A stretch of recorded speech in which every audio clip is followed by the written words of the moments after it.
Okay, come on. Kalipaya sa mga iro guys nga. Mag-walking me. Alright. Come on.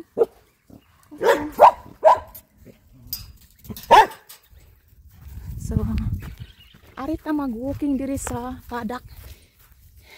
Doon kami mag-walking doon sa padak guys. Okay, excited na sila. So, hapon na talaga guys. Hapit na mag alas 4. Wala akong watch. Medyo maambon ang araw ngayon. Cloudy lang. So, yan. Dito lang sila. So, nindot jud kaayo na maka-walking ang mga aso. Kaya hindi talaga sila makapag-walking sa isang araw. Boring. At gida sila guys. Magdumdum na gida sila morning at saka afternoon. Gusto talaga nila mag-walking. Magprohisyo na sila kung dili maka-walking.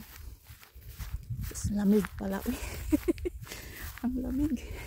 So nagkalot lang ako. Hindi ako magbini. Kasi medyo maano pa yung ang ating may araw pa. Nandoon na siya sa unahan Ayan si Timmy. Pabalik-balik siya dito.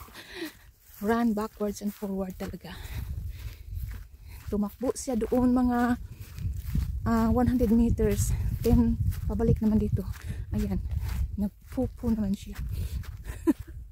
Oh my God. Ayan. Balik natin yung camera. Ay. Nako. Napaka lamig naman.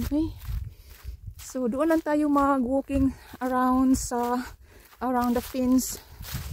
Yung mayroong forest boundary yan sa amin property. Okay. Yan. Medyo matagal na din ako hindi nakapag-walking guys. Semester lang palaging kasi busy din ako.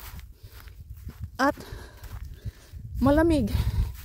I don't like walking in the afternoon. Kasi malamig. I don't like walking in winter. Yun lang. Sobrang lamig. Kahit maglakad ako sa daan, I don't get feel warm. Lalong palamig talaga. So dito kami kukuha ng blueberry dito guys. Yung nag-upload ako sa video. Mayroong video na in-upload ko, nagtanim ako ng blueberry. Pero hindi nyo nakita, nagtatanim ako, nagsabi lang ako at naglagay ako ng mulch.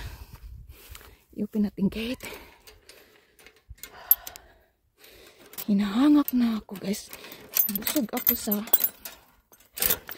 Nabusog ako sa balanghoy. Yung mga aso. Excited talaga. Biglang madilim. Yung araw natabunan sa panganod.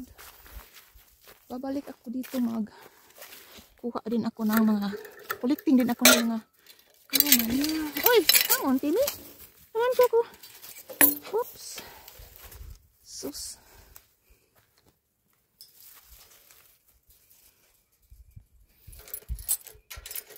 Sira natin yung gate.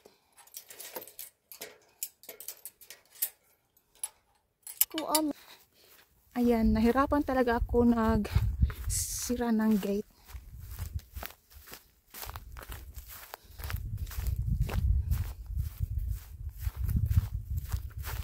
Ayan. Dito din nag-slash si Bunso, guys. So dito kami nagkolekta ng mga hay. Doon nag-slash din doon si Bunso at sa along the fence. So, doon kami nagkolekta ni Mr. ng hay last week. So dito, marami mga damo dito kasi hindi namin nilagay yung kabayo dito.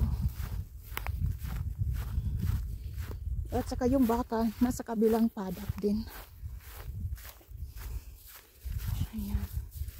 Saka dito din siya nagputol ng firewood. Ayan.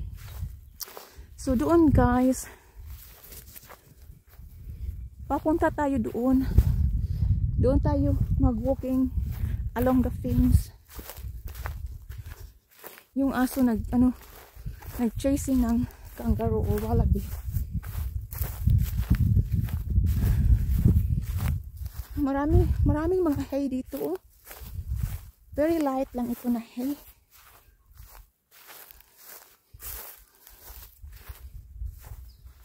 Sa long grass na dito. Ayan. So dito tayo maglakad. Yun ang gusto nila dito, maglakad sa paddock guys. Kasi yung mga aso, they can run everywhere, anywhere. And they like chasing kangaroo. Kasi mayroong mga kangaroo dito. Nawala na si Timmy. Si Coco doon. Naghintay. Doon. Okay, mayroong path dito. Yung mga baka maglalakad dito para ding mayroong walking path. Mayroong daan. Gumagawa sila ng daan. Iwan ko lang kung saan si Timmy. God.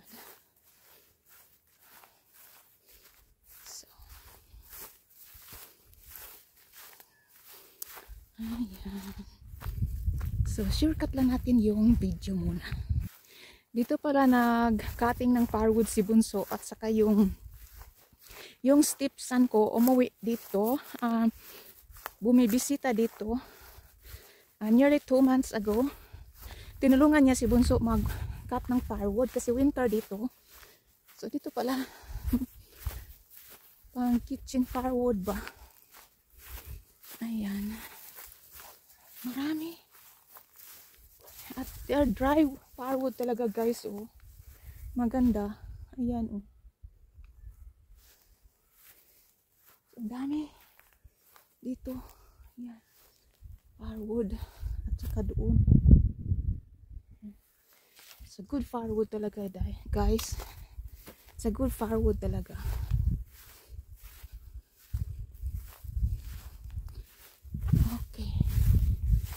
And then nag-slashing din doon si Bunso. So, ang dami niyang paddock na na-slash. Nandito si Timmy ah. Oh my God, Timmy. Where have you been? Sus. Excited dog. Daming damo dito eh. Daming damo. So, mayroong gate doon. So, we have to walk along the fence. So, malapit na tayo sa fence. Dito may daan dito ah. Mga daan. Yung mga baka gumagawa ng daan. Ayan. Mas madali lang tayo maglakad sa pag mayroong daan ba. So, walang damo. Ayan, papunta tayo sa fence. Ayan.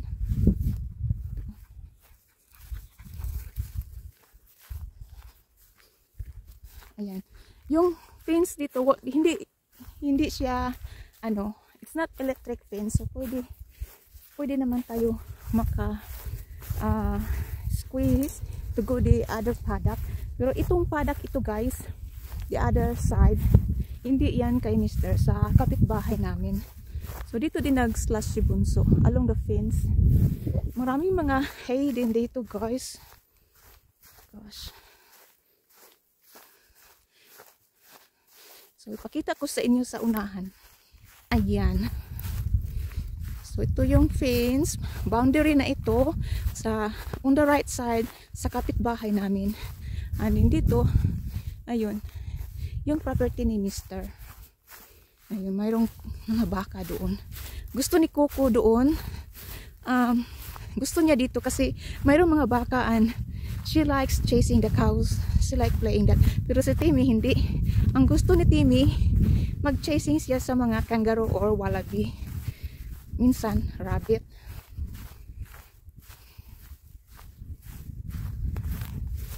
Nawala na si Coco. Nandoon na siya sa ano, malapit sa baka. Dinidivide nila ito yung paddock, guys. Mayroong fence doon sa gitna. Yung mga baka hindi makapunta dito kasi mayroong fence sa gitna. At mayroong dam. Ayan. Pag nandito yung mga baka namin, dito, doon sila iinom sa dam. Nandoon si Coco sa unahan, malapit sa baka. Ayan, we have to open the gate here.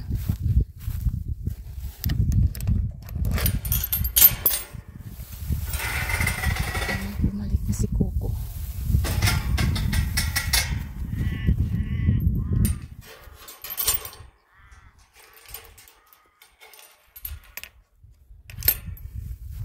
Okay.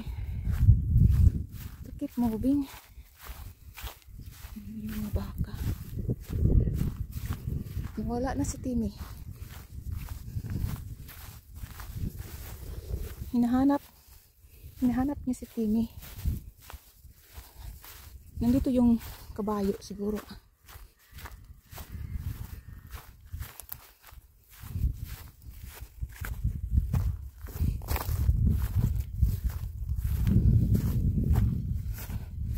Ayan, nandoon yung kabayo sa unahan, guys.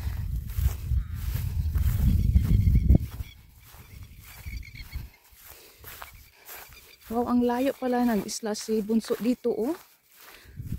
Nandoon sa unahan din. Doon sa unahan.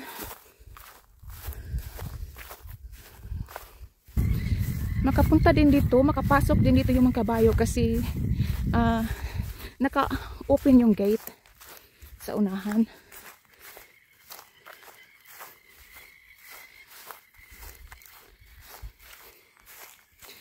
Nandoon na si Carbon at saka si Horse. Lapitan natin yung kabayo, guys. Naghihintay lang sila dito. Hi, Carbon! Hello! Hello! He's a very gentle horse. Ayan. Nandoon din si Horse. So, yan. Nandito lang sila. Kumakain ng mga damo. So, nandoon na yung bahay namin doon. Ayan. So, okay lang dito maglakad kasi hindi masyadong ano, guys. Hindi masyadong, wow, mga damo lang. Hindi masyadong mabushi. Mga damo lang dito. Ayan. So, mahaba na talaga ang ating duration. So, hanggang dito na lang tayo, guys. Thank you for watching. Bye!